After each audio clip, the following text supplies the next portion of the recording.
Okay, welcome back to another talk about Stoicism where we go through the book Enchiridion, the Enchiridion by Epictetus in the translation How to Be Free by Professor A.A. Long.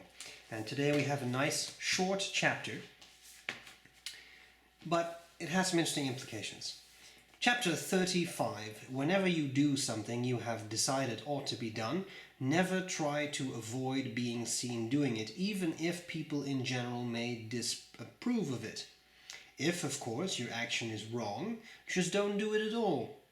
But if it's right, why be afraid of people whose criticism is off the mark? Interesting.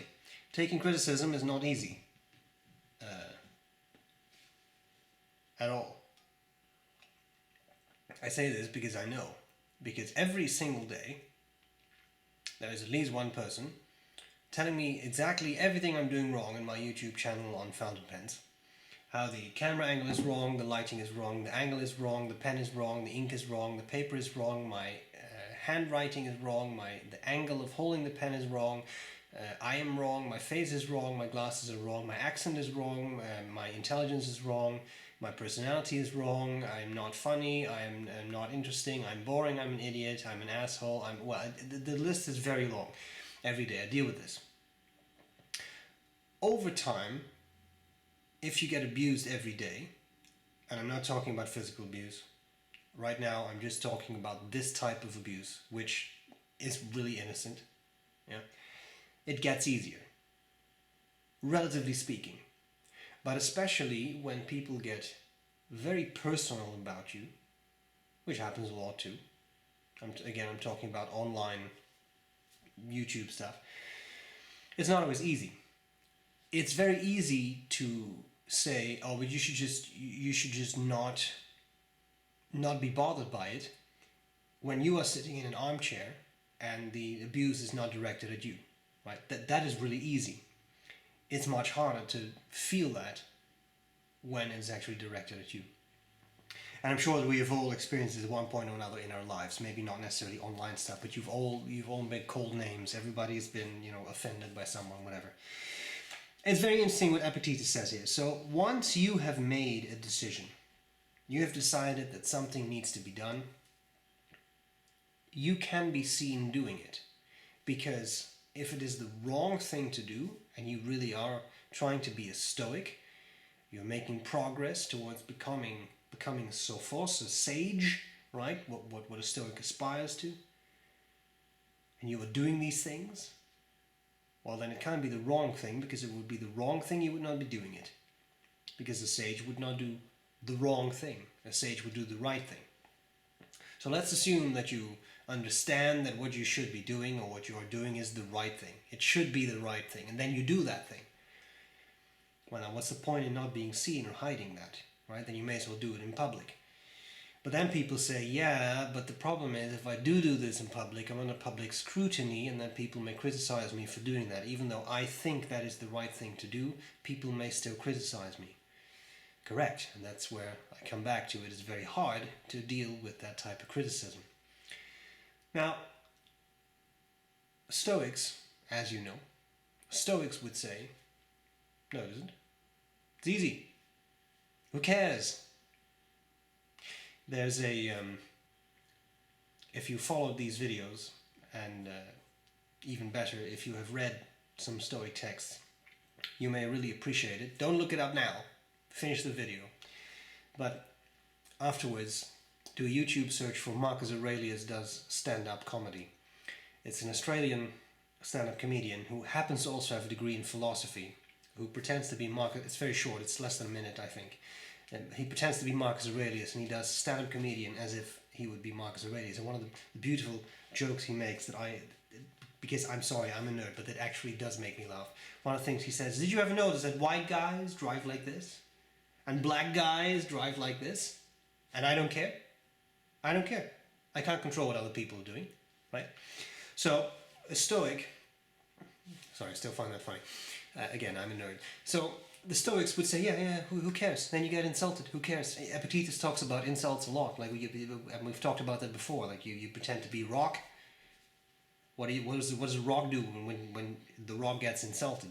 Nothing, right?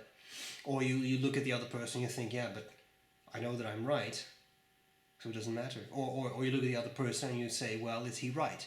If he's right, you shouldn't be offended because you know they're right. You may not like it, but you shouldn't be offended. Or you look at that person and you think, well, he or she is wrong.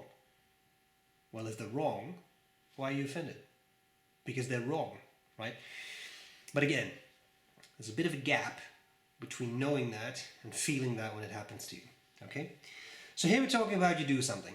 You do something and you may not want to be seen doing it because you know you're going to get flack for it. People will say, oh, but that's wrong, etc. That's very interesting because, again, in the Stoics' mind, you should not get offended when people point out that you are doing something that in their mind is wrong and you know that it's the right thing to do, right? But still, for me, when I read this as a psychologist, I immediately think of people feeling bad. I remember a long time ago, I did a few videos of me cooking. I like cooking. I'm not a professional chef by like what do you call that, a long stretch, far stretch. I'm not a professional chef, but I like it. I like to cook. I like doing that. So I made a video of that. There was a lot of very interesting criticism of people. Like, well, you should stick to pens. You should not do this. I'm a professional. People, I'm a professional chef. This doesn't make any sense what you're doing. Okay, that's fair. If you're a professional chef, you have the right to say that. I, as a psychologist, would not immediately say, "Oh, what you're doing that psychologically doesn't make any sense. You shouldn't do that." I would put it a little differently. But then I'm a psychologist, right? So there is that. In any case, there was one person who stood out to me, and I always remember that comment. Now I can't reproduce it verbatim, but it boiled down to, it is interesting that you do this because I hate cooking in front of other people because I'm so self-aware of what I do, and I'm afraid of being criticized of even something like how I hold the knife. Well, if you talk to any professional chef, they would tell you, well, that there are some optimal ways to hold a knife, and even chefs disagree on that. I've talked to enough chefs to know that there are no hard and fast rules in cooking beyond a couple things. Holding a knife, yeah, you hold it the way you think works best. And most people, yeah, they use a pinch grip. But then I've also seen professional chefs not do that. So, you do what works for you, right? What I'm trying to get at with this excessively long monologue, and which sounds like a giant sidetrack, is that this person who left that comment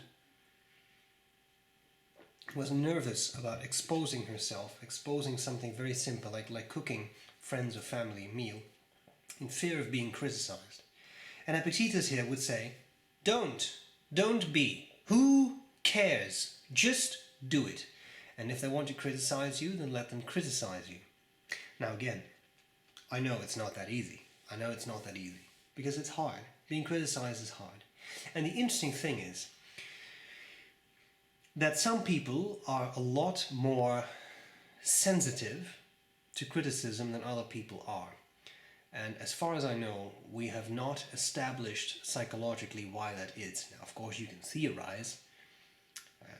Some people have sort of psychologically thicker skin than others, and you can theorize. You can say, well, they've just been exposed to so many insults, it doesn't bother them anymore. But it seems to be more of an inborn thing. Some people are born, they're just not bothered. Well, that's actually pretty good. Stoics would call that ataraxia, imperturbedness to all kinds of things happening around you, which is a desirable Stoic trait, something that a Stoic strives to develop. Why are some people just not offended and other people are? I don't know. And again, we can theorize about, well, maybe things happened in your life and you have learned to deal with it better. But I also think it is a little bit of an inborn trait. I have the feeling that some people are just born with an ability to cast aside rather crude insults without issue. And other people, if you say the slightest thing to them, they already get offended, right? It may have to do with how you were brought up, with personality traits, with your personal development, things you have been through in your life. I'm not belittling this. What I'm saying is there is that difference. right? There is that difference. And I definitely used to get offended really easily with the smallest things. And I noticed that, especially as I'm sort of working through all this Stoic stuff, I'm finding it easier, not easy, but easier to deal with insults, for example. I also know that I'm by no means there yet, but I think that's the whole point, right? In Stoicism, you make progress, and it's the progress that counts, right? So, I felt like this was a bit of a long ramble, but I tried to put some stuff in. I tried to put some psychology in, I tried to put some philosophy in. And the most important conclusion, I think, is what Epictetus says here. If it's the right thing to do, do it. If people see you do it and they disagree, that's too bad. You know it was the right thing to do. So you had to do that thing. Okay? Very important. Okay, that is all there's to it. I hope this was somewhat useful and that my rambling wasn't too terrible. I just tried to put in different examples from different fields of my life to hopefully illustrate some of these points. Next time, we'll have a very interesting chapter. So I hope to see you again then. Everyone who has been supportive of this series of videos, I really, really appreciate. These videos are very different from my usual fountain pen videos, and judging by just very objectively number of views, but also some of the comments I receive, it is clear that these videos do not resonate so well with all of my viewers, and that's perfectly fine, because I can't control what other people do.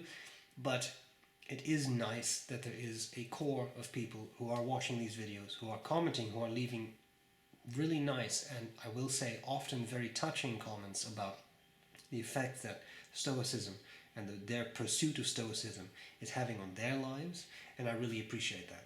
So there are more videos coming, even though these are not as popular as the pen reviews. That's okay. I'll keep doing these.